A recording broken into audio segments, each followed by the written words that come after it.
Clip number 1361۔ اس clip میں آپ قرآن پاک کی سورہ حامیم سجدہ کی آیت نمبر 3 سے 5 کی تلاوت، ترجمہ اور تفسیر قرآن صراط الجنان سماعت فرمائیں گے۔ بسم اللہ الرحمن الرحیم۔ ترجمہ: اللہ کے نام سے شروع جو نہایت مہربان رحمت والا ہے۔ کتاب فصلت آیاتہ قرآنا عربیا لقوم یعلمون۔ ترجمہ: یہ عربی قرآن ایک کتاب ہے جس کی آیتیں جاننے والوں کے لیے تفصیل سے بیان کی گئی ہیں۔ کتاب ایک کتاب ہے۔ اس آیت میں قرآن کریم کے 5 اوصاف بیان کیے گئے ہیں۔ نمبر 1، یہ کلام ایک کتاب ہے۔ کتاب اسے کہتے ہیں جو کئی مضامین کی جامع ہو، اور قرآن کریم چونکہ اولین و آخرین کے علوم کا جامع ہے اس لیے اسے کتاب فرمایا گیا۔ نمبر 2، اس کلام کی آیتیں تفصیل سے بیان کی گئی ہیں، یعنی قرآن پاک کی آیتیں مختلف اقسام کی ہیں جن میں احکام، مثالوں، واعظ و نصیحت، وعدہ اور وعید وغیرہ کو تفصیل کے ساتھ بیان کیا گیا ہے۔ نمبر 3، یہ کلام قرآن ہے۔ یہ ایسا کلام ہے جسے دنیا میں سب سے زیادہ پڑھا جاتا ہے، اور اس کی آیتیں باہم مربوط اور ملی ہوئی ہیں، نیز یہ بندوں کو خدا سے ملا دیتا ہے۔ نمبر 4، اس کلام کی زبان عربی ہے۔ اس سے معلوم ہوا کہ عربی زبان بہت فضیلت اور اہمیت کی حامل ہے، اور یہ بھی معلوم ہوا کہ قرآن مجید کا ترجمہ قرآن نہیں، لہذا نماز میں صرف ترجمہ پڑھ لینے سے نماز نہ ہوگی۔ نمبر 5، قرآن مجید کا عربی میں ہونا ان لوگوں کے لیے ہے جن کی زبان عربی ہے، تاکہ وہ اس کے معنی کو سمجھ سکیں۔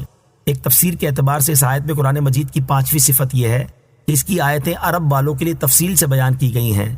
اہل عرب کا بطور خاص اس لیے ذکر کیا گیا کہ وہ ہم زبان ہونے کی وجہ سے اس کے معنی کو کسی واسطے کے بغیر سمجھ سکتے ہیں، جبکہ دیگر زبانوں سے تعلق رکھنے والوں کو قرآن کریم کے معنی سمجھنے کے لیے واسطے کی حاجت ہے۔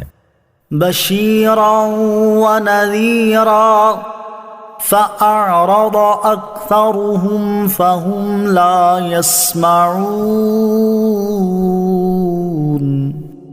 ترجمہ: خوشخبری دینے والا اور ڈر سنانے والا، تو ان میں سے اکثر نے منہ پھیر لیا تو وہ سنتے ہی نہیں ہیں۔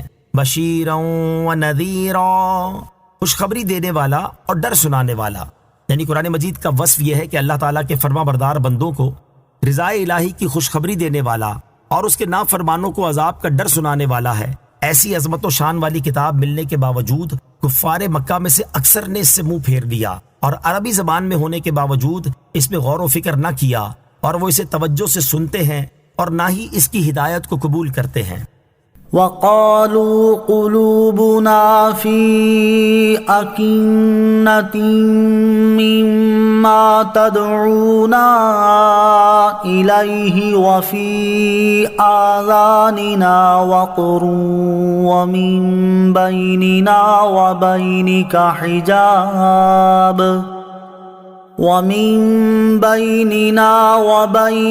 حِجَابٌ فَاعْمَلْ إِنَّنَا عَامِلُونَ۔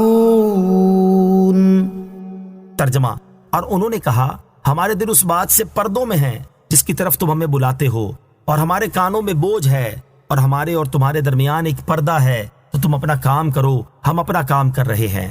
وقالوا، اور انہوں نے کہا، جب نبی کریم علیہ الصلوۃ والسلام نے مشرکوں کو ایمان قبول کرنے کی دعوت دی تو انہوں نے کہا آپ ہمیں توحید اور ایمان کی جو دعوت دے رہے ہیں ہم اس کو سمجھ ہی نہیں سکتے، کیونکہ اس بات سے ہمارے دلوں پر پردے پڑے ہوئے ہیں اور ہمارے کانوں میں بوجھ ہے جس کی وجہ سے بہرے ہیں، اور آپ کی بات ہمارے سننے میں نہیں آتی۔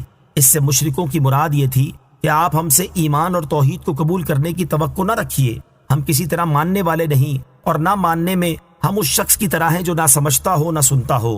مشرکوں نے مزید یہ کہا کہ ہمارے اور تمہارے درمیان دینی مخالفت ہے، اس لیے ہم آپ کی بات ماننے والے نہیں، تو تم اپنے دین پر رہو، ہم اپنے دین پر قائم ہیں، اور تم سے ہمارا کام بگاڑنے کی جو کوشش ہو سکے وہ کرو، ہم بھی تمہارے خلاف جو ہو سکے گا کریں گے۔